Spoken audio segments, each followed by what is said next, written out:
Bonjour à toutes et à tous et bienvenue dans cette nouvelle semaine spéciale de podcast de The Modern Rider.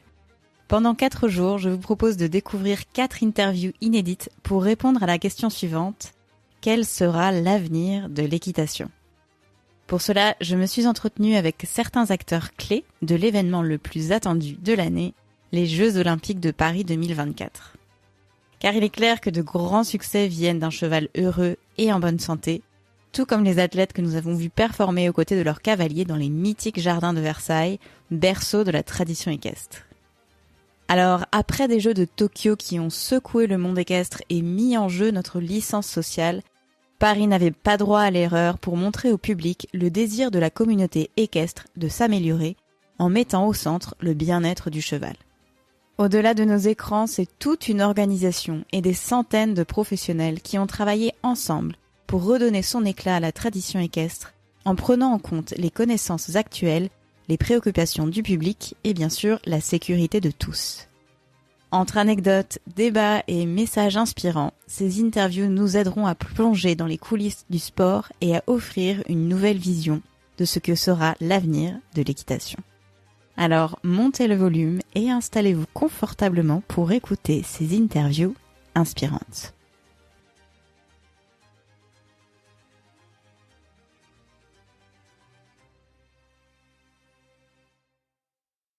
Présidente de la commission bien-être animal de la Fédération française d'équitation, éthologue et membre du comité bien-être créé par G-Event pour les Jeux Olympiques de Paris 2024, Déborah Bardou a joué un rôle clé pour garantir que les meilleures pratiques de bien-être animal soient respectées durant l'événement.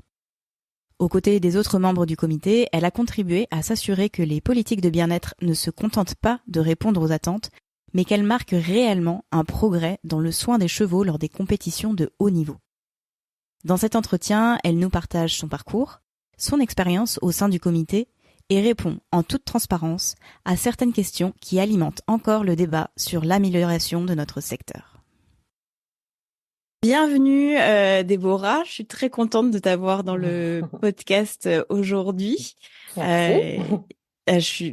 L'idée c'est de, on en parlait un petit peu en off là avant que je me mette sur play, c'est que donc on puisse déjà découvrir ton parcours, que tu puisses aussi partager un petit peu tout ce que tu sais, et surtout l'idée c'est de faire une rétrospective de ces JO qui ont été d'une certaine importance. Tu nous en diras plus, et puis de discuter un petit peu de ce que ça a pu changer et ce que ça peut éventuellement changer pour la suite des sports équestres.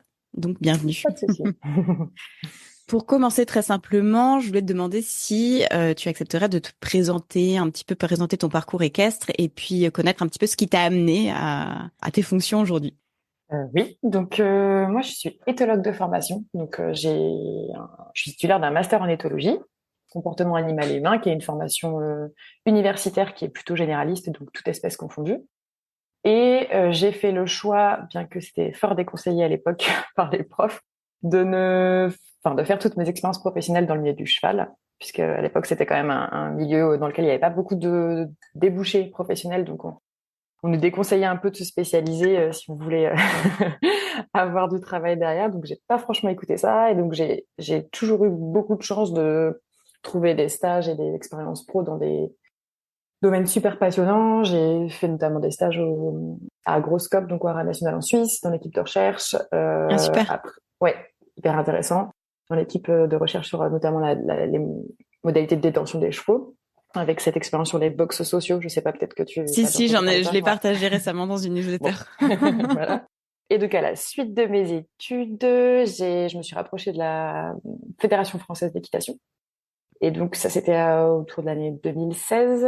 Et du coup, la FFE souhaitait créer un nouveau poste, qui était le poste de chargé de projet bien-être animal, parce qu'il y avait une prise de conscience un petit peu sur l'importance de la prise en compte de tous ces sujets en lien avec l'éthologie, le comportement et le bien-être du cheval. Et donc ça, c'est des fonctions que j'ai occupées pendant 5 ans. À la suite de ça, j'ai quitté la fédération pour découvrir autre chose après 5 ans. J'ai quand même gardé de très bons contacts, puisque je préside aujourd'hui un groupe de travail qu'on appelle la commission bien-être animal, qui a vocation un petit peu à faire des propositions d'évolution des pratiques, des règlements, plein de choses. Donc c'est un groupe de travail extérieur avec plein d'experts extérieurs. Et du coup, j'ai passé un concours pour entrer dans la fonction publique qui m'a amené à du coup exercer pendant une année dans les services vétérinaires, ce qu'on appelle la DDPP en France. Donc c'est les services vétérinaires en département. Donc c'est les services vétérinaires qui, on va dire, font les contrôles sur le terrain pour s'assurer que les conditions d'hébergement des animaux, toutes espèces confondues, sont bien respectées. Et donc j'avais en charge la filière équine dans l'Oise, puisque j'ai exercé dans l'Oise. Et aujourd'hui, je suis salariée, donc j'ai pris une disponibilité. Je suis salariée à VetAgroSup, l'école vétérinaire de Lyon, au sein de la chaire bien-être animal, qui est donc une entité qui, c'est un partenariat entre VetAgroSup et la DGL, donc le ministère de l'Agriculture. Okay. Et donc l'objectif de cette petite entité, c'est une petite équipe, on est 7. 6 en ce moment. Donc il y a des enseignants-chercheurs et puis une équipe support dont je fais partie. Et l'objectif de cette entité, c'est de faire de la vulgarisation scientifique, donc beaucoup d'informations grand public sur ce qu'est l'élevage, ce qu'est le bien-être animal, qu'est-ce que concrètement on peut raconter là-dessus sans idées reçues, mais vraiment que sur des faits scientifiques vérifiés, et comment on peut faire évoluer les pratiques aussi. Et il y a également une grosse partie formation continue pour les professionnels qui travaillent avec les animaux au quotidien, et notamment des formations en medical training, entraînement aux soins, des chevaux, des vaches et peut-être bientôt des chiens. Donc voilà, l'idée c'est vraiment l'idée c'est d'avoir des formations pour toutes les personnes qui travaillent au contact des animaux, que ce soit les vétos, mais aussi les éleveurs, les entraîneurs, peu importe, qui manipulent des chevaux au quotidien et qui puissent là, en l'occurrence, être capable de faire des soins facilement dans le confort du cheval et dans leur confort de travail à eux. Il y a aussi d'autres formations plus généralistes sur qu'est-ce que c'est le bien-être, comment on l'évalue, voilà. Donc voilà où j'en suis aujourd'hui. Super, ce parcours hyper intéressant. Et c'est intéressant cette histoire de medical training parce que c'est vrai qu'on le voit, j'ai l'impression en tout cas sur les réseaux, on en parle que toujours plus pour les chevaux, alors que c'est des choses qui en tout cas, c'est l'impression qui en est donnée, qui est très développée dans les zoos, par exemple, pourtant avec des animaux beaucoup plus sauvages.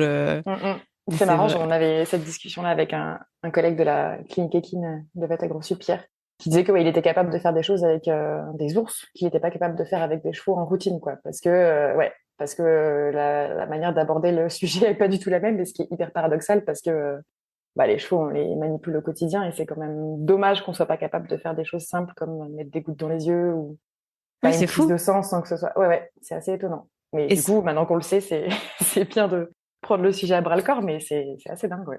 On a une idée de... Je fais une parenthèse sur ce sujet, parce que je pense que c'est quand même hyper intéressant. On a une idée du pourquoi, c'est lié au... Alors, ma réponse, elle va concerner que moi, hein. Peut-être que c'est le fait que, avec ces animaux sauvages-là, on s'est vite rendu compte qu'on n'avait pas d'autre choix que de les faire coopérer, parce que de toute façon, on n'avait pas d'autre solution que celle-ci, si ce n'est les endormir. Alors qu'avec les chevaux, on a peut-être des solutions de contention un peu plus abouties, mais c'est vrai que la différence est assez étonnante, ouais. Ouais, hâte de voir ça se développer en tout cas au niveau équin, ça faciliterait la vie, je pense, de beaucoup de vétos. Les vétos sont hyper demandeurs de dire, au moins on pourrait faire les soins de manière tellement plus simple, et puis la récupération serait forcément plus rapide, quoi. Oui, c'est sûr, il y a plein d'avantages. Si tu veux bien, j'aimerais bien revenir sur cette commission bien-être, parce que tu me diras si je me trompe, mais j'ai l'impression que ça a été quand même au centre aussi en tout cas en partie de ces Jeux Olympiques. Tu voudrais bien réexpliquer peut-être un peu plus de façon un peu plus détaillée ce que c'est, quels ont été les objectifs, en tout cas pour comment elle a été intégrée dans ces JO, s'il y a des choses qui ont été mises en place. Alors, il y a deux choses. La commission bien-être dont je te parlais, ça, c'est vraiment un groupe de travail fédéral, donc propre à la FFE. Donc ça, c'est quelque chose, c'est une réunion, c'est des réunions qui se tiennent 2 à 3 fois par an, où vraiment, on essaye de proposer des axes d'amélioration ou des actions de communication au niveau vraiment national, vraiment pour ce qui est relatif à la FFE. Et le groupe de travail dont tu parles, qui a été plutôt actif au cours des JO, c'est le comité bien-être animal. Donc j'ai bien conscience qu'il y a plein de mots et de choses qui se ressemblent, qui là a été mis en place par JL Events, qui est la société qui a été choisie pour organiser, on va dire, les épreuves équestres aux Jeux Olympiques. Et donc ce groupe de travail-là, donc le comité bien-être animal qui a été mis en place dans le cadre des JO, lui, il a été créé en fin d'année 2023 à l'initiative de JL Events, qui, avec le soutien de la FFE, effectivement, puisque c'était en France, mais l'idée, c'était vraiment que JL a voulu s'entourer d'experts de tous horizons, français, puisque ça se passait en France et parce que la société est française, pour les aider à anticiper certaines problématiques, à avoir des conseils sur certains aspects, etc. Donc voilà, il y a deux choses différentes. La commission FFE qui, elle, existe depuis 2021, qui est propre à la FFE sur les activités de la FFE, et le comité bien-être animal qui, lui, a été mis en place par JL Events dans le cadre des Jeux Olympiques. Donc ça, c'était en fin d'année 2023. C'est vraiment un souhait de la société JL Events. Et l'idée, c'était de regrouper. Donc, on a des personnes, on a des représentants du ministère de l'Agriculture qui étaient forcément hyper impliqués, notamment dans les thématiques sanitaires, accueillir des chevaux de plein de pays différents, etc. On a des représentants des associations vétérinaires. On a des chercheurs de l'INRA et de l'IFCE. On a qu'est-ce qu'on avait comme autre profil? On est nombreux, hein. On avait, c'est hyper important, j'ai trouvé, et démarche très productive, intégrer un représentant de la société civile, c'est-à-dire quelqu'un super. qui représente le public lambda qui se pose des questions. Donc on avait un représentant, et donc c'était un membre du service juridique de la SPA. Donc c'est une personne qui est confrontée aux questions du grand public tous les jours, et voilà. Et ça, c'était hyper important parce que au moins ça nous forçait déjà à parler avec des mots simples. Parce que très souvent, quand on discutait, elle nous arrêtait en disant vous parlez chinois, quoi. Si vous parlez comme ça au grand public, il y a fort à parier qu'ils comprendront rien du tout. Et c'est très souvent la critique qui est faite aux sports équestres, donc c'était une très bonne chose. On avait Jean-Maurice Bonneau qui malheureusement nous a quittés depuis, qui représentait un petit peu, on va dire, le milieu professionnel, les cavaliers, les entraîneurs professionnels. On avait en tant qu'observateur, c'est-à-dire qui était là parce que on avait besoin de certaines informations qui n'étaient pas en notre possession, des membres de JL Events qui nous donnaient des infos sur le site, etc., que nous on n'avait pas en propre, quoi. Donc ça, c'était hyper important. Et également en observateur, Anne Courosset qui était la VSM, Veterinary Service Manager, je crois, des Jeux, donc la personne qui gère un petit peu toute la logistique de tous les vétos sur place, ainsi que, et ça c'était hyper chouette, Richard Cord, qui a été le Horse Welfare Coordinateur, donc ce nouveau monsieur bien-être qui a été instauré pour la première fois au jeu, et qui lui aussi également était là en tant qu'observateur, et qui était enfin les échanges du coup étaient hyper intéressants d'avoir tous ces profils-là autour de la table. Et du coup, après, le groupe était actif aussi durant les Jeux, sur place ou...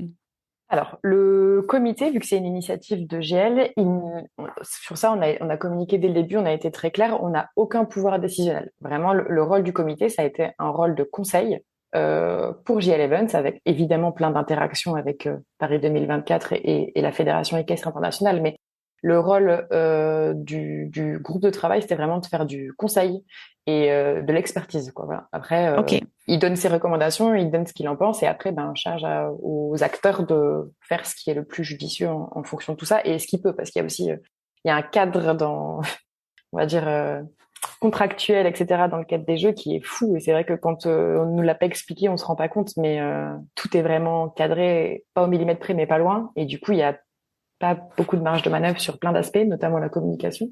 Et donc ça, il fallait aussi se conformer à tout ça. Donc ça, c'était un peu compliqué. Mais en tout cas, oui, nous, on a été en contact direct avec du coup les personnes qui étaient sur place.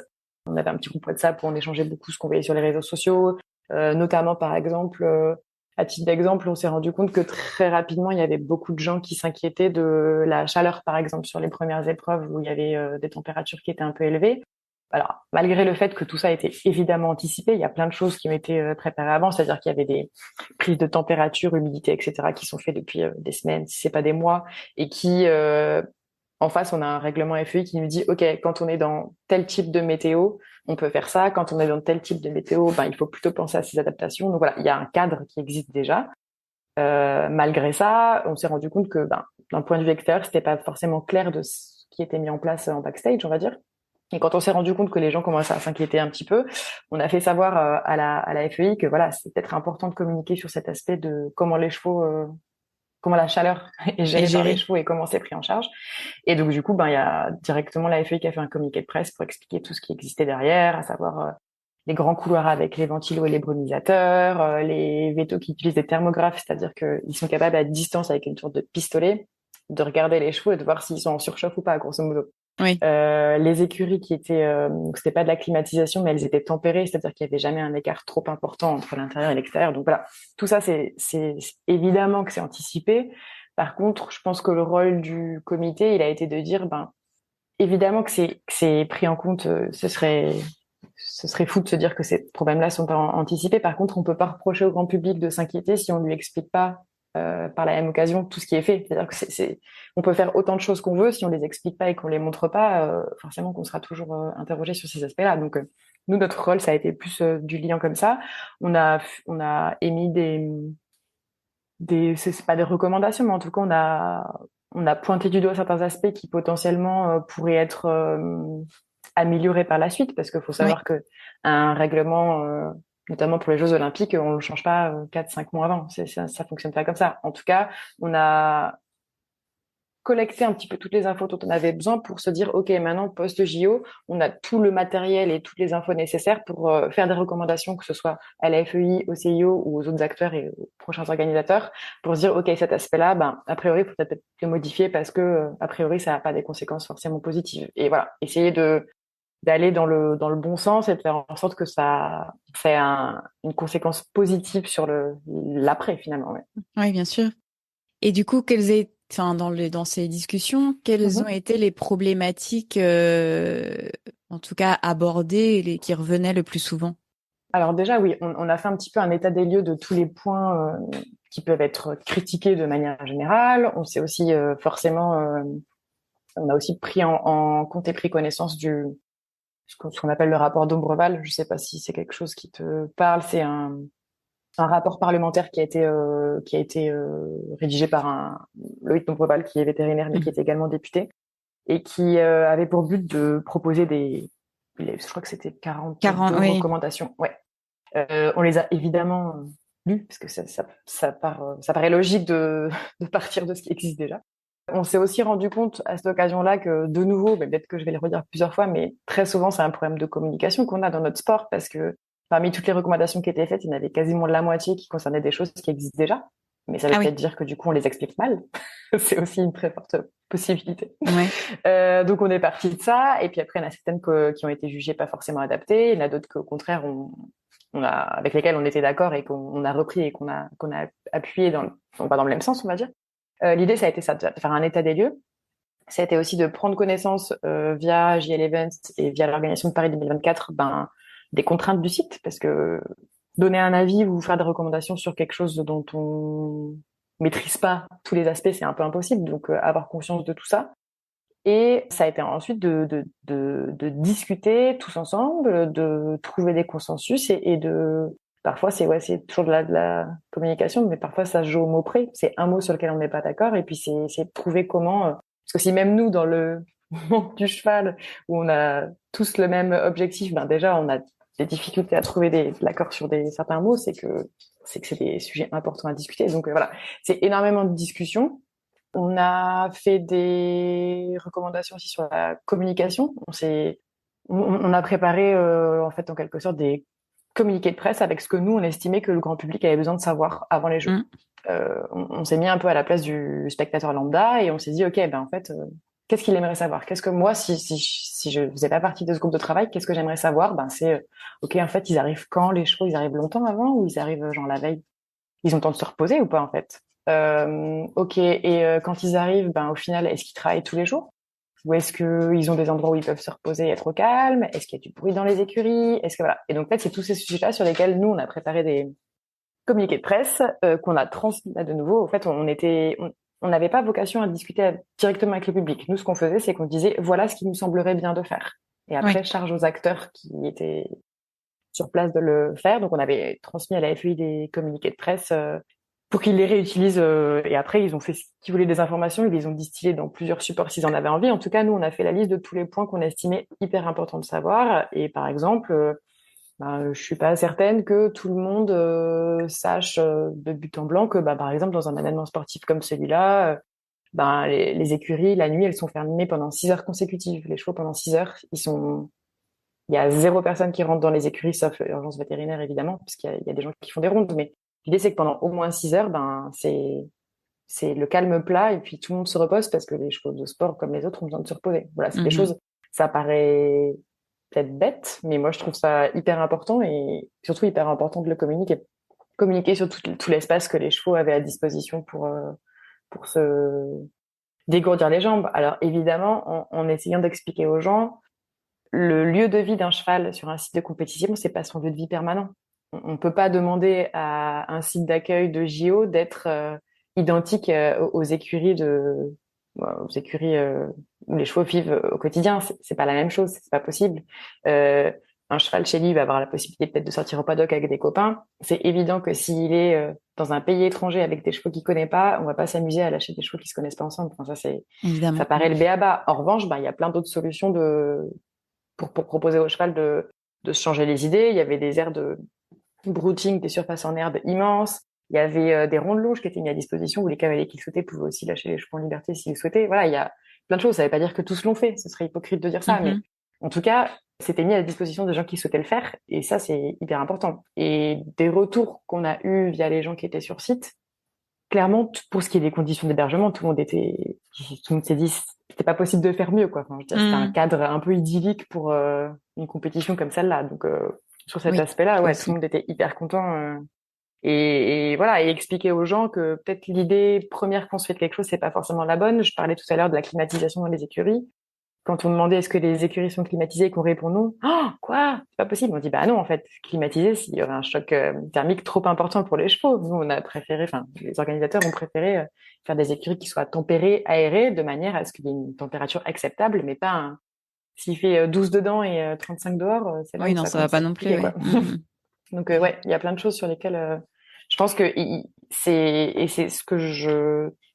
le constat que je fais très souvent dans la filière équine. Alors sans prétendre que tout se passe bien et qu'il n'y a rien à changer, pas du tout.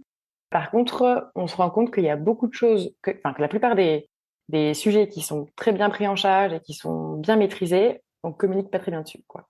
Je pense que et notamment pour ce qui est de la compétition et du haut niveau, c'est tellement un microcosme, c'est-à-dire que les gens qui se retrouvent dans ces événements-là, c'est très souvent les mêmes, tout le monde connaît, tout le monde a les codes, et donc on a l'impression que ce qu'on sait, le monde extérieur le sait, quoi. Et ben, c'est là où je pense qu'on a tort. Et que c'est là où on a peut-être du travail à faire pour expliquer ce qui nous semble tellement simple que ça nous semble pas important de l'expliquer. Mais je crois que c'est un vrai sujet, c'est-à-dire que c'est vraiment, ça fait partie enfin, on en parle beaucoup, c'est de la licence sociale, je crois que c'est le même mot en français, de cette vision du public et le bien-être animal en général est vraiment dans le collimateur du public en ce moment. Et je pense que c'est important aussi. Donc forcément, les sports équestres sont scannés aussi. Et effectivement, il y a beaucoup d'incompréhension, il y a des problèmes de communication, il y a des parfois un manque de. Alors ça c'est une vision propre, hein, mais j'ai l'impression que parfois il y a un manque de nuance qui fait que ça crée des problèmes justement au niveau de la communication et que du coup tout est maltraitance ou alors au contraire tout va très bien et en fait du coup on ne sait plus trop vers quoi aller, quoi. Et c'est très difficile, je trouve, d'un côté, je pense que c'est positif parce que ça veut dire que voilà, voilà, c'est mis dans le débat, il fallait que ce soit là.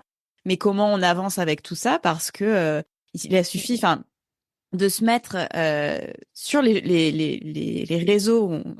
On parle, il y a du bien, il y a du moins bien, mais ça reste quand même les réseaux aujourd'hui, en tout cas la place publique, où tout le monde s'exprime. Et là, il y avait vraiment de tout.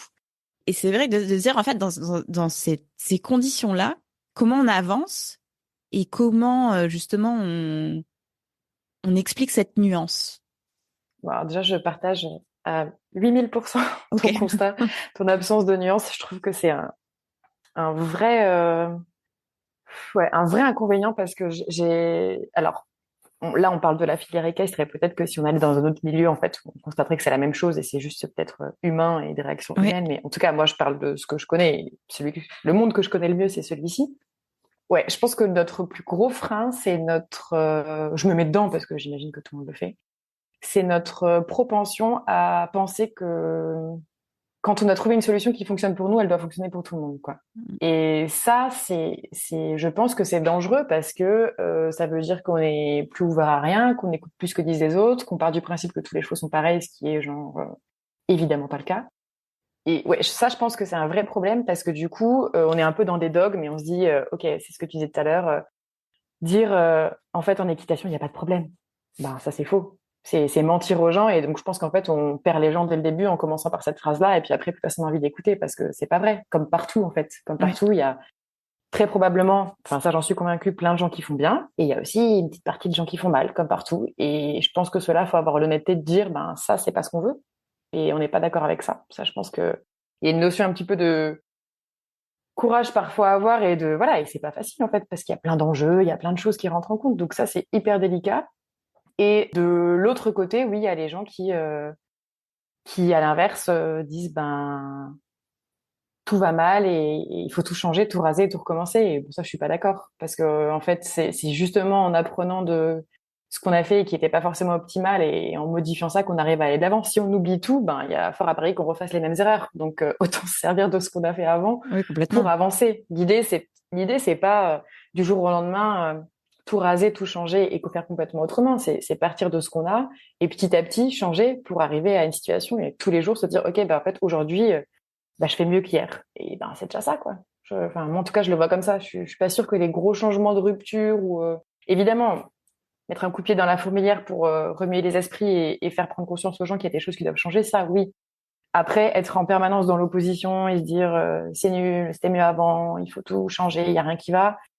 Ça, c'est sûr que ça, enfin, on peut pas reprocher aux gens d'avoir ce genre de réaction, mais ça fait en rien avancer l'histoire, quoi. C'est ça que je trouve dommage. Donc ça, c'est sûr que c'est pas forcément la bonne attitude à avoir, mais je pense que ce qu'il faut se dire, c'est être conscient de ce qui va pas, mais aussi être conscient de ce qui va, et aussi Oui. savoir se dire, ok, ben ça en fait, ça on sait le faire, ça, il y a pas de souci, on peut être à l'aise avec l'idée de dire que ok, ça on maîtrise à peu près cet aspect-là.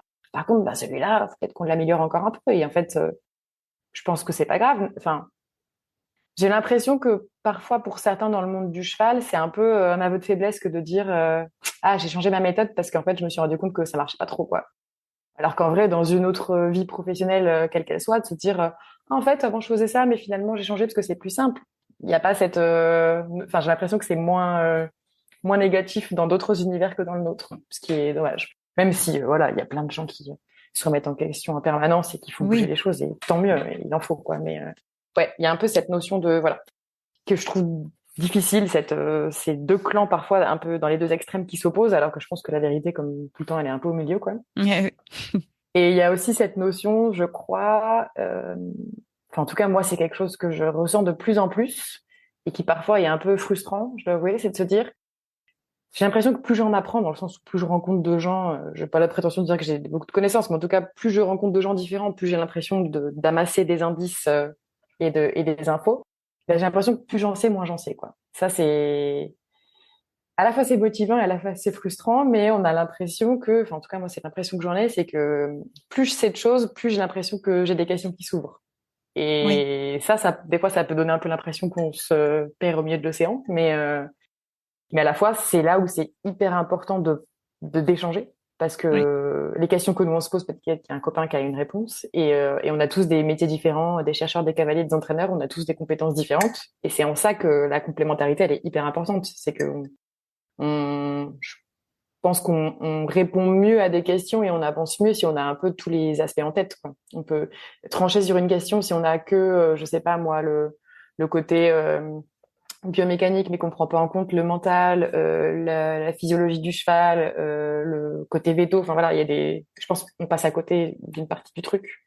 Et je crois que c'est en ça aussi que le groupe de travail pour les JO enfin, et toujours d'ailleurs, parce qu'il existe toujours hyper intéressant, c'est qu'on a vraiment toutes les expertises croisées qui se regroupent et qui permettent d'avoir la vision, en tout cas, ce qu'on espère, la plus exhaustive possible sur ces sujets-là. Je disais qui existe toujours parce que tout le monde est hyper motivé à ce que ce groupe de travail il perdure. Et l'idée vraiment, c'est que voilà, les enseignements qu'on va tirer de ces jeux et les ajustements que nous on entreaperçoit comme étant des choses positives à mettre en place, ben on espère que ça pourra ensuite ruisseler sur peut-être qu'on sera entendu par certaines instances et peut-être qu'il y a certains organisateurs aussi qui vont les appliquer. Et l'idée, c'est que petit à petit, évidemment, on va pas refaire des JO à chaque événement sportif. Enfin, ça, c'est utopique. C'était le Graal en Oui, bien matière sûr, oui. de moyens humains et financiers. Enfin, aucun organisateur peut se permettre ça dans la vie de tous les jours. Il faut être réaliste avec ça. Par contre, je pense qu'il y a plein d'idées qu'on peut tirer, plein de petites modifications qu'on peut faire Et je pense que en agissant comme ça, on peut imaginer que tous les ans, Et puis le niveau s'améliorer, d'exigence oui. se rehausse un petit peu et que ouais.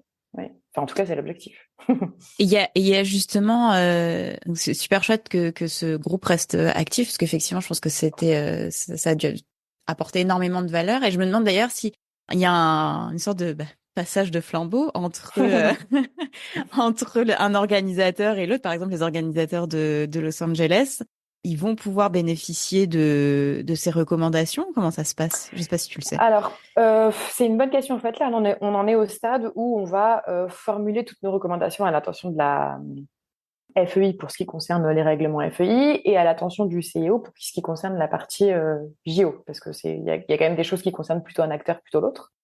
L'idée, c'est que oui, on aimerait que forcément il y ait passation. Pour ce qui est de la FEI, vu que la Fédération internationale va pas changer entre deux jeux pour cet aspect-là, les recommandations, elles vont forcément avoir une suite. Et je pense que c'est une très bonne remarque que tu fais là. L'idée, c'est qu'après, on puisse, une fois qu'on aura finalisé ce type de document-là, les transmettre à ceux qui vont arriver après.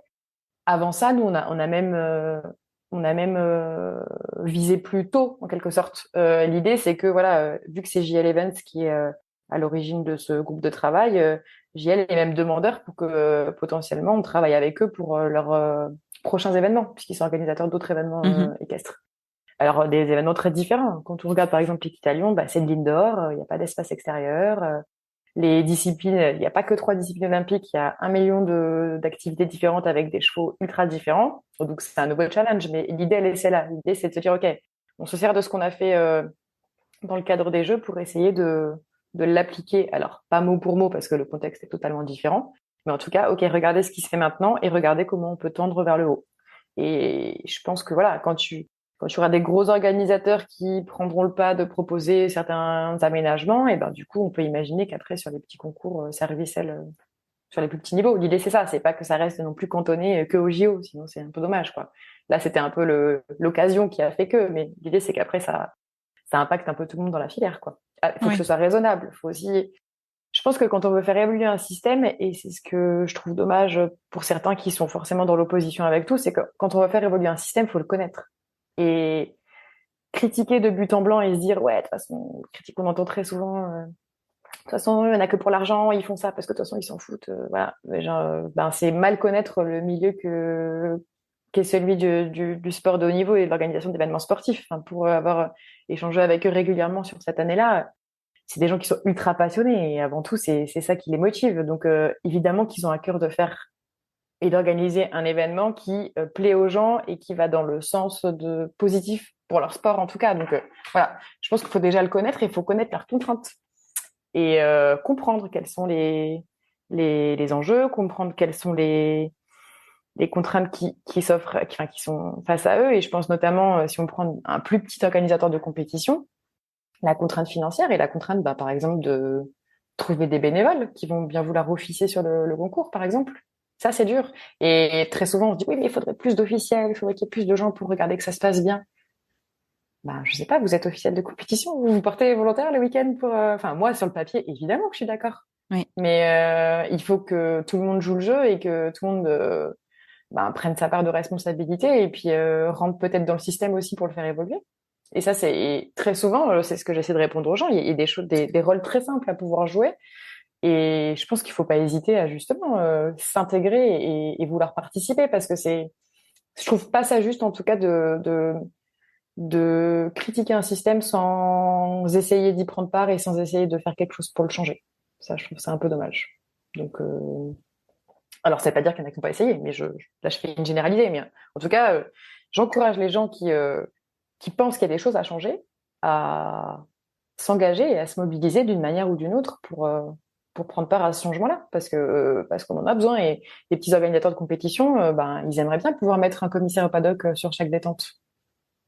Mais si on n'a pas, on a beau augmenter le nombre, s'ils sont pas capables de les mettre, ça changera rien Oui. dans les faits, quoi. Donc voilà, il y a cet aspect-là. Donc après, chacun a son rôle à jouer. Les gens peuvent s'engager, la fédération peut rehausser certains niveaux d'exigence, de formation. Voilà, on peut jouer sur tous les niveaux, ça, il y a aucun problème. Mais je pense que c'est important que tout le monde joue son Participe. rôle. Ouais, Oui. exactement. Pas seulement Complètement. juger, critiquer, mais Bah oui, oui, d'apporter quelque chose complètement. de... Ouais, Oui, oui, tout à c'est fait. sûr. Et en termes justement donc du grand public, de ceux Mhm, qui viennent découvrir le sport, qui n'y connaissent pas, mais il y a aussi, je pense, une autre partie qui est plus un public amateur, donc mhm, qui pratique une pratique, mais qui connaissent pas forcément le mhm. sport de haut niveau. Est-ce que aujourd'hui on a à disposition une sorte d'indicateur en fait pour être en mesure de voir si l'animal est alors il y a toujours nuance. Dans, Heureux, c'est ce que tu viens de voilà. dire.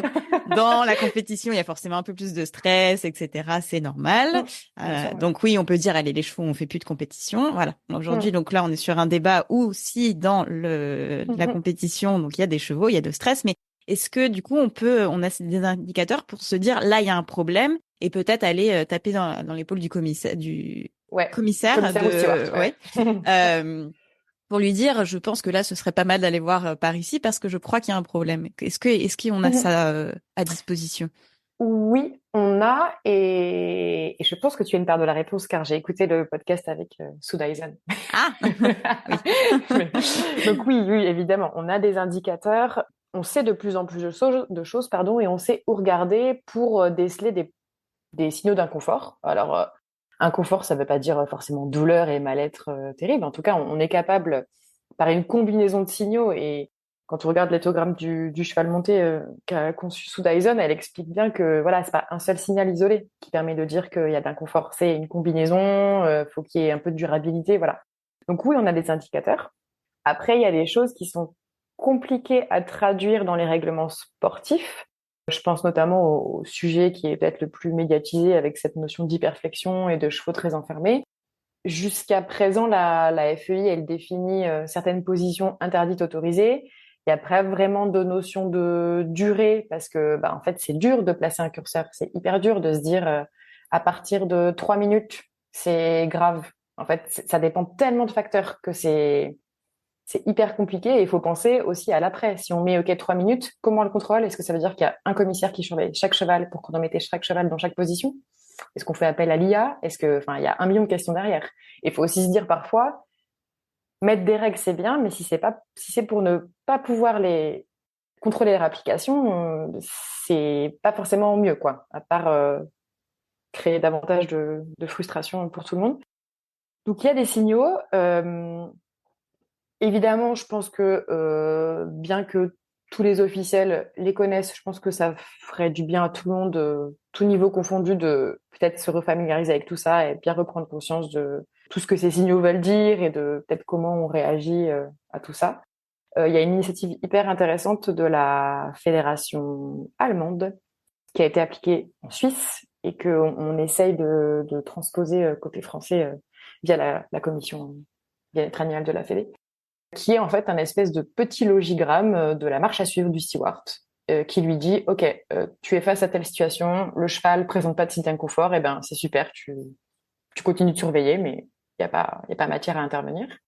Il y a le cas un petit peu intermédiaire où tu perçois quelques signaux d'inconfort, mais à la fois ça a pas l'air forcément hyper évident, mais ça te questionne. Donc là, on te dit, ben tu restes vigilant et peut-être tu regardes davantage ce cavalier-là. Si la situation revient à la normale, il n'y a pas de souci. Si la situation perdure, tu vas voir la personne et tu discutes avec elle et tu l'avertis que, ben, a priori, là, il y a peut-être matière à procéder autrement pour que le cheval ait un ressenti différent. Et il y a le cas où ça se passe très mal et où directement, ben, on va sanctionner. Et donc, il y a vraiment un logigramme et le but, c'est de se dire, c'est essayer de faciliter le travail du steward ou du commissaire qui est hyper compliqué. Enfin, faut pas c'est quand même un Oui, rôle oui, oui. hyper délicat. Faut avoir le courage parfois, bah, imaginez sur des grosses compétitions, bah, le courage d'aller interpeller un champion olympique, quoi. Enfin, ça, mine de rien, faut avoir un peu d'aplomb et aller lui Oui. dire, ben, ce que tu fais, a priori, c'est pas top. Voilà, relâche un peu. Voilà, enfin, c'est quand même un métier qui est loin d'être facile. Donc voilà, l'idée c'est de donner des billes pour que les stewards qui se sentent légitimes et qui puissent dire, bah en fait, moi je fais que appliquer ce qui est écrit là. Et vu qu'il y a énormément de subjectifs dans tout ça, de perception, ça met un petit peu de cadre. Donc je pense que ça c'est des trucs qui devraient peut-être être systématisés pour qu'il y ait voilà, les stewards sont plus à l'aise pour intervenir dans des situations un petit peu intermédiaires où ils se posent question. Il y a des situations où la question se pose pas et où peut-être que celles-là ont fait peut-être celles qui ont été médiatisées sur les réseaux sociaux dernièrement, où il y a des cas extrêmes qui auraient nécessité d'être sanctionnés, qui l'ont pas été. Ça, c'est une erreur. Faut le reconnaître. Faut se dire que peut-être qu'on a été mauvais à certains moments et que on a laissé perdurer des situations qui auraient pas dû. Donc ça, c'est un fait. Je pense, faut le reconnaître et puis faire en sorte que ça se reproduise pas. Sur la légitimité un peu du steward, d'ailleurs, c'était un peu l'objectif avec ce Horse Welfare Coordinateur Richard Cord au jeu. Donc, première fois que ça intervenait, c'est vraiment un officiel en plus. C'était vraiment Monsieur Bien-être Animal. Et il venait en plus de tous les autres, c'est-à-dire qu'il remplace pas le commissaire, il remplace pas le juge, il remplace personne, chacun à son poste. Par contre, lui, ce qui était génial, c'est que Richard, il pouvait aller absolument partout, sur tout le site. Aller aux écuries, aller voir à l'entraînement, aller voir la piste, aller voir tout le temps. Donc, avoir un petit peu un regard sur la durée des cavaliers dans plein de situations différentes.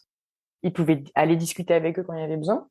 Et surtout, il était aussi là en backup des stewards qui justement disaient ah bah là j'hésite, t'en penses quoi? Et du coup, il a trouvé que c'était hyper intéressant parce que beaucoup de stewards sont venus discuter avec lui et prendre conseil. Et ça a permis justement aux stewards de se sentir un peu plus soutenus et de se dire ok en fait mon impression elle est la bonne et là je peux y aller, je peux intervenir et dire à la personne que pour moi la situation doit pas perdurer telle quelle quoi en tout cas. Donc il y a vraiment cette notion de voilà renforcer les gens dans leur fonction. Et donc pour revenir à ta question, oui, il y a plein d'indicateurs qui nous permettent de déceler quand ça va pas. Certains nécessitent peut-être d'être affinés, plus de recherche pour savoir. Je pense notamment à cette notion d'hyperflexion. Je pense que tout le monde est d'accord. Enfin, en tout cas, grande partie des gens est d'accord pour dire qu'on peut pas se contenter de juste regarder où est le chanfrein. C'est un peu plus complexe que ça, malheureusement. Ce serait simple si c'était que ça. Et ce serait vachement plus simple à arbitrer et à réglementer, je pense. Donc voilà, va falloir trouver un moyen de redéfinir un peu ce qui est autorisé, ce qui l'est pas, en essayant d'être les plus justes et les plus complets possibles si ça l'est. Ça va être, je pense, un gros sujet post-JO. Après, la FEI, on a conscience, puisque c'est ce qu'elle avait déclaré au Sports Forum en avril, que voilà, il y avait un travail à faire de redéfinition de ce qu'est le roll cure, ce qu'est le romba, Oui. ce qu'est le voilà. Ça c'est il y a vraiment plein d'interprétations différentes et je pense que tout le monde a besoin de se remettre autour de la table et d'en discuter. La dernière fois qu'il y a eu une discussion à ce sujet-là à la FI, c'était en 2012. Ah Et oui. franchement, ouais, donc en fait, ben, très bien, on n'a qu'à se dire qu'il y a 12 ans qui sont passés, 12 ans c'est beaucoup, il y a eu plein de recherches, bah ok, on refait un groupe de travail et du coup on reprend tout ce qu'on a découvert entre-temps et on restatue.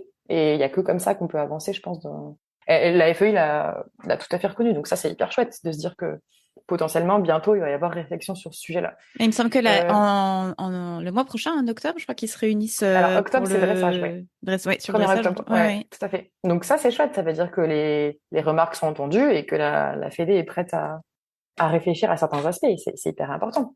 Donc voilà. Après, je pense que tout le monde est toujours hyper frileux à faire ou à modifier des règles parce qu'il faut être sûr que on est capable de la contrôler derrière, que la décision qu'on prend elle est juste, elle est étayée par des faits, et des résultats scientifiques, etc. Donc là, il y a eu plein de recherches sur ce sujet-là dernièrement. Mm.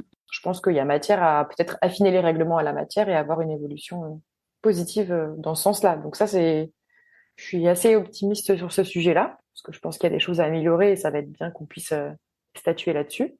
Et pour ce qui est de savoir si le cheval aime ce qu'il est en train de faire, là, j'avoue que c'est une question plus délicate. C'est c'est énormément de ressenti, parce que vous demandez à n'importe quel cavalier, enfin même un piètre cavalier, genre moi, qui peut être capable de dire un jour J, voilà, elle avait trop envie, c'était génial, et le lendemain, oh bah aujourd'hui, elle avait pas envie, c'était pas ouf. Oui. Et pour autant, est-ce que je suis capable de mettre des mots avec des critères objectifs sur ce qui m'a permis de ressentir ça? Il y en a quelques-uns, mais c'est quand même pas hyper abouti. Donc ça, aujourd'hui, c'est de l'ordre plus du ressenti, mais par contre, c'est un truc que la recherche vise à objectiver un petit peu. Et notamment, il y a une thésarde, Romane Philippon, pardon, Oui. qui travaille là-dessus avec... je vais y arriver. C'est une thèse qui est encadrée notamment par Léa Lansade et qui est cofinancée par l'IFCE, l'INRAE et le fonds de dotation de la FFE. Et donc, c'est une étude qui s'appelle Happy Athlete. Donc ça, c'est ce qu'on espère, que l'athlète est Oui. heureux. Mais après, le but, c'est pas de chercher à tout prix à prouver qu'il est heureux, c'est de vraiment poser la question, est-ce qu'il est heureux? Donc, il y a eu une première phase de recherche où il y a, je crois que c'est 13 écuries de très haut niveau. Quasiment c'était que des écuries dans lesquels se trouvaient des chevaux qui étaient sur la liste longue pour Paris 2024, donc vraiment potentiellement sélectionnables pour les Jeux. Et donc ces écuries-là, elles ont été dans un premier temps un petit peu, il y a un état des lieux qui a été fait, c'est-à-dire que Roman s'est rendu sur place pour observer les conditions de vie et déjà voir est-ce que les conditions d'hébergement des chevaux de très très haut niveau sont compatibles avec le bien-être du cheval à l'hébergement, donc avec ce principe un peu des 3 F. Est-ce que les chevaux qui sortent Grand Prix JO ont des contacts sociaux, ont du fourrage à disposition quasi à volonté, et est-ce que Food Friends Freedom, et est-ce qu'ils ont des sorties à liberté? Donc du coup, la première phase c'était de faire un état des lieux. Moi, j'avoue avoir été plutôt agréablement, parce que la première partie de ces résultats a été en partie, enfin, il y a eu un communiqué de presse qui a été fait dessus avec les premiers résultats sur cet aspect-là. J'avoue avoir été plutôt agréablement surpris sur certains aspects, donc trop chouette, et avec des résultats hyper encourageants du type les chevaux qui ont accès au foin à volonté et n'ont pas de problème de poids, ce qui est quand même les principales idées reçues qu'on peut avoir et les principaux freins qu'on peut avoir à certaines pratiques. Donc voilà, il y a vraiment des choses positives qui en sortent. Ça ne veut pas dire que tous les chevaux sont à 100% dans tous les domaines, mais en tout cas, on se rend compte qu'il y a vraiment une évolution des pratiques, quels que soient les niveaux. Et la seconde phase de l'étude, là, qui est en cours, c'est de se dire, voilà, maintenant on va essayer de trouver des indicateurs de ces chevaux en compétition, avant qu'ils rentrent en piste notamment, et qui pourraient nous permettre de prédire dans quel état émotionnel ils se trouvent et si l'événement, donc le test sur la piste, c'est quelque chose qui se passe bien et auquel ils prennent part volontairement et qui leur fait plaisir, quoi. Donc ça, c'est la deuxième partie de l'étude. On ne sait pas si ça va donner des résultats, on ne sait pas lesquels, mais en tout cas, c'est la question qui est posée, quoi. Et ça, ce serait chouette s'il pouvait y avoir des résultats à ce sujet. Donc la question, elle est un peu en suspens. On est plus fort, on va dire, aujourd'hui pour détecter des indicateurs plutôt d'inconfort et de mal-être. Maintenant, il faut qu'on soit un peu plus fort pour avoir des indicateurs de bien-être, ce qui est hyper compliqué, hein. Mais c'est le but. Bah oui, puis c'est ce que tu dis, il y a toute cette partie ressentie, c'est-à-dire que quand moi j'ai été groom, mais je continue à groomer de temps en temps, c'est-à-dire que tu passes tellement de temps avec tes chevaux que tu sais, donc il y a des jours ils sont un peu plus grognons, mais en fait c'est-à-dire qu'ils ont des émotions aussi bah oui. Et comme des humeurs nous, et comme des toi et moi. humeurs, et j'ai mal dormi, et ça peut être tellement de choses, et il y a ce côté de tu le sais, t'arrives, tu vois sa tête, tu dis ah aujourd'hui c'est pas terrible. Ouais, bah c'est clair. Ouais. Et Après, c'est pourtant, sûr qu'il faut accepter les que. conditions n'ont pas changé. Mais même, je vois Exactement. même mes chevaux, hein, Mhm. ils ont 1 hectare, ils sont deux pour bouger, ils ont du foin à volonté, Mhm. ils sont deux. Donc normalement, on a les 3 F, on est C'est bon. ça. Bah il y a Et des pour matins, autant, j'arrive, voilà. on sait pas ce qui Mhm. s'est passé, mais Mhm. c'est Bah pas ouais. ça quoi. Donc Mais ça, c'est je vrai pense que qu'il faut c'est accepter délicat, aussi de se ouais. dire qu'ils sont vivants, quoi. Il peut y Oui, avoir oui, aussi des jours moins bien que d'autres, sans qu'il y ait forcément un mal-être profond, quoi. oui, Ils peuvent oui. aussi avoir des humeurs, il y a peut-être des choses, des trucs hormonaux. Enfin, il y a plein de choses qu'on maîtrise pas, quoi. Donc voilà, faut pas. Je pense qu'il faut pas non plus tomber dans le cas inverse où, enfin, je trouve que ce serait dommage de tomber dans le cas où on n'ose plus rien faire de peur que peut-être ça se passe mal. Mais je pense qu'il faut plutôt essayer de se faire confiance et de se dire, OK, je les connais, je sais remarquer quand il y a un jour où c'est moins bien, ben, j'adapte la séance, j'adapte l'activité. Au pire des cas, ben, on n'est pas cavalier de haut niveau, donc on peut se permettre. Bon, bah, aujourd'hui, je laisse tranquille et je le ferai demain. Tu vois. Donc, bon, ça me Oui, semble c'est pas ça, infaisable, ouais. quoi. Après, c'est sûr que quand on est un cavalier de haut niveau, ben, il y a des objectifs, il y a un plan d'entraînement, et ben, après, faut adapter. Peut-être que l'exercice, on le change, peut-être que on voulait faire, je dis n'importe quoi, une séance de saut, on va faire un trotting, et puis voilà. Et je pense qu'il y a toujours moyen de trouver une alternative, quoi. Oui, c'est ça, faut s'adapter. Exactement. Ouais. J'ai, si ça te va, une dernière petite question Mhm. avant de conclure cette Ouais. interview. Petite question, mais gros débat, mais qui est dans la continuité de ce dont on est en train de parler et qui fait débat sur les réseaux Mhm. sociaux et qui a fait débat, il me semble, que c'était il y a 1 ou 2 ans, pendant les journées de l'innovation et des sciences équines, il me semble, Ouais. Je crois de que se je sais ce dont tu dire, vas parler. voilà, si cette affirmation de dire si le cheval ne voulait pas le faire, il ne le ferait pas.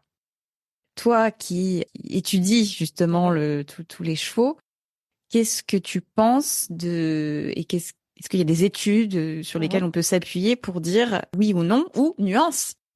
Non, je crois qu'il faut être un peu honnête. Il y en a plein des études qui expliquent ce phénomène de résignation acquise et du cheval qui, quand il voit au bout d'un moment que toutes les propositions qu'il fait sont suivies d'aucun effet, se renferme sur lui-même. C'est évidemment que ça existe. Donc, je trouve que ça fait partie des axes de réponse qu'on a pu utiliser pendant longtemps pour essayer de clore un débat que peut-être soit on maîtrisait pas, soit pour lesquels on n'avait pas assez d'arguments. Enfin, je sais pas. Non, enfin pour moi, il n'y a pas de débat. Pour moi, évidemment que c'est possible. Sinon, on ferait pas faire du cirque à des éléphants. Sinon, on ferait pas. Oui. Voilà. Enfin, ça va peut-être être interdit, mais évidemment que c'est possible. Après, je pense que le sujet, il est pas là. Oui, c'est possible, mais c'est pas ça qu'on a envie. Enfin, je pense que personne n'a envie de se dire, OK, j'arrive à faire ça, mais par contre, je sais qu'il déteste ça et qu'il a pas envie. Enfin, ou alors s'il y a des gens, ils doivent pas être nombreux ceux qui fonctionnent comme ça. Donc, je pense que le sujet, il est pas là. Et pour moi, après, ça engage que moi, mais pour moi, il n'y a pas de débat. Évidemment que c'est possible. Je pense qu'il y a beaucoup de cas et on a même réussi à caractériser des postures ou des attitudes qui s'apparentent à de la dépression. Enfin voilà, évidemment que c'est possible d'enfermer le cheval dans un moule qui fait qu'au final, de toute façon, il peut pas en sortir et que il a pas d'autre option que d'obéir. Mais je pense que le débat, il est pas là. La question, c'est pas est-ce que on peut forcer le cheval? Oui, on peut le forcer. La question, c'est comment on lui donne envie de le faire. C'est plutôt ça qu'il faut se poser. Mais pour moi, oui, pour moi, ce serait hypocrite et ce serait un mensonge de dire, de toute façon, s'il voulait pas, il le ferait pas. Oui, oui. Donc ça, c'est une réponse qui nous arrange, mais pour moi, c'est pas la réalité. Ok, très bien. C'était bien d'avoir ton regard là-dessus. Quitte à aborder tous les débats, allons-y. Oui, Hein. écoute, j'assumerai, c'est pas grave. Un dernier mot pour conclure Ouais. cette interview hyper intéressante. Je pense qu'on pourrait continuer des heures comme ça. Comment une phrase pour décrire comment tu aimerais à quoi ressemblerait pour toi le futur de l'équitation? Moi, il y a une phrase que j'aime beaucoup, c'est Michel-Antoine Leblanc qui l'avait dit dans un de ses bouquins qui disait le plus beau cadeau qu'on puisse faire à un cheval, c'est de ne pas oublier qu'il est précisément un cheval. Je pense que ce serait ça que j'aimerais, c'est arriver et je pense que c'est ce qui est en train de se passer, donc c'est plutôt cool, arriver dans un monde où, avant d'avoir envie de monter sur un cheval, on s'intéresse d'abord au cheval lui-même, quoi. C'est-à-dire avant de s'intéresser à ce qu'on va pouvoir faire avec et ce qu'il va pouvoir nous apporter, parce qu'on lui apporte des choses, mais il nous en apporte aussi. C'est d'abord s'intéresser à lui. Et c'est vrai qu'il y a parfois des gens, très souvent de l'ancienne génération, sans vouloir faire Oui. de caricature, mais on sent bien que ils savent faire. Ils vont dire oui, moi j'ai été au galop, je sais pas quoi, je sais faire ça, ça, ça, ça, ça. Mais au final, quand on lui parle, je sais pas, de trucs tout bêtes, mais de signaux de communication entre les chevaux ou autre, parce que au final, ce qui l'intéresse davantage, a priori, c'est la technique équestre et pas le cheval en lui-même. Et ça, je trouve que c'est dommage parce que pour moi, dans l'équitation, c'est indissociable, quoi. Oui. C'est pas un sport comme les autres. On peut pas, voilà, il n'y a pas que de la technique. Il y a aussi un autre être vivant qui pour moi compte à 50% de la performance, si c'est pas plus. Et je pense que ce serait ça que je voudrais, c'est que les gens connaissent profondément le cheval avant de connaître comment on fait tel mouvement, comment on fait tel déplacement latéral. Voilà. C'est d'abord connaître le cheval, comment il apprend, parce qu'en fait, quand on sait ça, on se rend compte que ça simplifie bien des choses justement après dans la pratique. Oui. Donc et dans la gestion du cheval qu'on a au quotidien. Donc en fait, ça devrait être la base. C'est ce qui se fait de plus en plus. En tout cas, c'est ce qu'on essaye de promouvoir et ce qu'on essaie de modifier petit à petit dans l'approche du cheval. Et je pense que c'est ça que j'aimerais voir plus tard. C'est-à-dire voilà des petits enfants qui sont capables d'expliquer ce que c'est un cheval, comment il vit, etc. avant de savoir faire le tour du monde quand ils sont en selle sur Oui. le Shetland, quoi. Par exemple. Même si je suis pas en train de dénigrer, c'est hyper intéressant pour l'équilibre, machin, et ça apprend plein de choses. Il y a aucune critique là-dessus, mais voilà, juste l'ordre des choses qui me semble important de respecter. Mmh. Oui, et le gros sujet de la formation aussi. On pourrait faire tout un autre podcast là-dessus. Ouais, c'est sûr. Eh ben écoute, merci beaucoup, hyper intéressant. J'ai vraiment adoré pouvoir échanger avec toi et ouais, vraiment, enfin aussi bravo pour tout ce travail parce que je pense qu'effectivement c'était nécessaire. Enfin, c'était un travail de groupe effectivement. Ouais, ah oui, Ce à que fond. vous avez pu faire Et hâte de voir comment tout ça va évoluer. Ouais, moi aussi, je suis hyper motivée à l'idée de voir comment tout ça va avoir des conséquences sur le reste de la filière, suite, quoi. Ouais, complètement. Écoute, affaire à suivre. Yes. Écoute, merci beaucoup. Merci à toi. Et vous, quelles sont vos attentes pour l'avenir de l'équitation ? Bien que cette question soit collective, elle doit également être réfléchie à un niveau individuel pour participer activement à la transformation positive de notre secteur vers une pratique plus consciente et responsable. J'espère que cette interview vous a inspiré dans ce sens. Pour ne pas manquer les prochains épisodes du podcast, je vous invite à nous suivre sur la plateforme depuis laquelle vous nous écoutez, car ce simple geste est finalement l'un des meilleurs moyens de soutenir ce projet et de donner plus de visibilité au podcast, ce qui me permettra de continuer à offrir du contenu gratuit comme celui-ci. Merci encore de nous avoir écoutés et à très bientôt pour une prochaine interview.